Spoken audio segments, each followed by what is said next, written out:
आम आदमी पार्टी उन सरकारी स्कूलों के सामने चलाएगी जहां के स्कूल बंद करने का आदेश बीजेपी सरकार ने, योगी आदित्यनाथ जी ने दिया है। और ये डपोर संघ सरकार है, सबको अनपढ़ बना के रखना चाहती है, सबको अंगूठा टेक बना के रखना चाहती है। इसलिए मैं लोगों से अपील करता हूं, उत्तर प्रदेश की जनता से भी, कि इस अभियान में बढ़ चढ़ कर हिस्सा लीजिए। जो स्कूल बंद हुए हैं वहां बच्चों के अभिभावक और हमारे पार्टी के कार्यकर्ता पहुंचेंगे, वहां डपोर शंखों को जगाओ, शंख बजाओ, थाली बजाओ अभियान चलाएंगे। और बाकी हमारा 2 अगस्त का आंदोलन है, जिसकी जानकारी हम पहले दे चुके हैं। अभी हाई कोर्ट का डबल बेंच का फैसला आया है, उसका पूरा आदेश पढ़ने के बाद और स्थिति स्पष्ट होगी। फिलहाल ये पता चला है कि आगे स्कूल बंदी ना हो, इस बात का आदेश हाई कोर्ट ने दिया। कानून व्यवस्था बद से बदतर है। और अभी जो मामला सामने आया है, 2 प्रकरण है। एक तो महिला कांस्टेबल का दरोगा ही रेप कर रहा है, फिर गैंग रेप कर रहा है, तो महिला कांस्टेबल सुरक्षित नहीं है। और दूसरा, ट्रेनिंग सेंटर जो मुख्यमंत्री जी के गृह जनपद में है, गोरखपुर में, तो वहां महिला पुलिसकर्मी जो ट्रेनिंग के लिए गई हैं, उनकी कंप्लेन तो बहुत ही गंभीर है।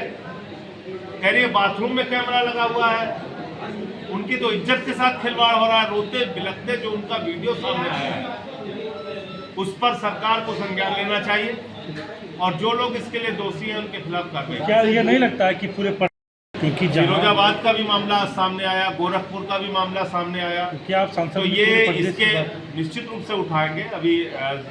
अभी मुझे जानकारी कल मिली इस पूरे घटना की और मैंने उस पर ट्वीट भी किया है। मंडे को जब सदन शुरू होगा तो इस मामले को संसद के भी अंदर उठाएंगे हम। और ये निश्चित रूप से बहुत ही गंभीर मामला है। जब महिला पुलिस उत्तर प्रदेश में सुरक्षित नहीं है, तो आम महिलाओं का और बेटी बचाओ के नारे का क्या होगा? सांसद जी, ये थाली बजाओ और संघ बजाओ जो कि बीजेपी कॉन्सेप्ट है, ये आम आदमी पार्टी क्यों है उसको? भैया, उनका कॉन्सेप्ट झगड़ा कराने के लिए था।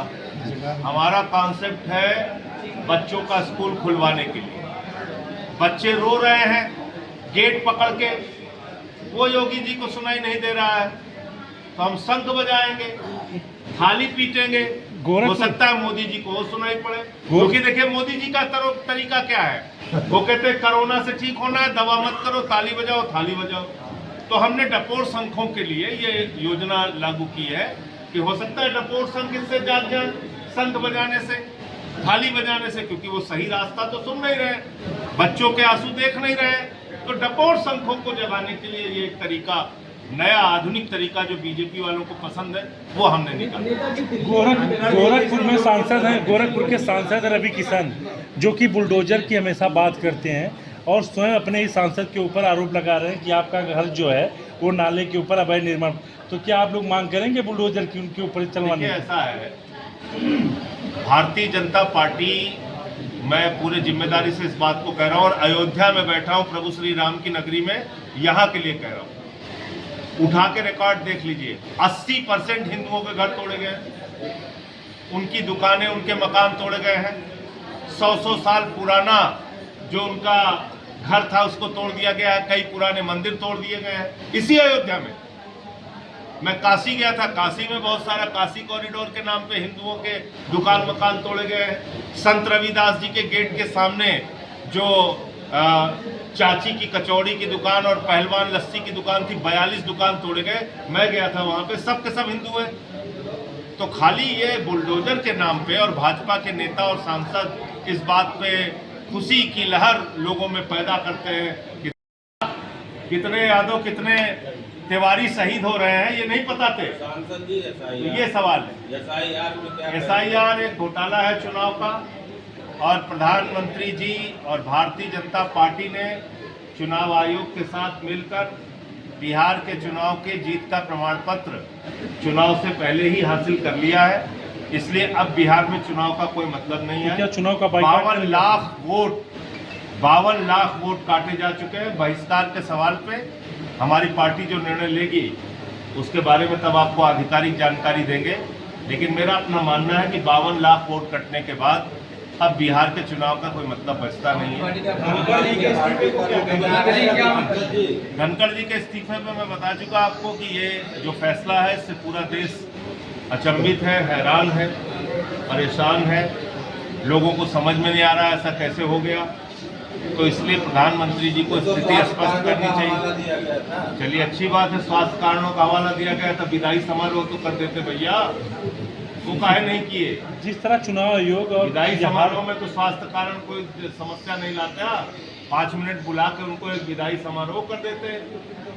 इतना तो न्यूनतम सम्मान करना चाहिए था कि नहीं करना चाहिए था, बताइए। बिहार सरकार और बिहार जो इलेक्शन कमीशन है वो आरोप लगा रहा है कि बिहार में विदेशी नागरिक हैं, नेपाल के लोग हैं, तमाम जो इसलिए नागरिकता की अरे जांच इनको तो हर चीज से प्रॉब्लम है भाई।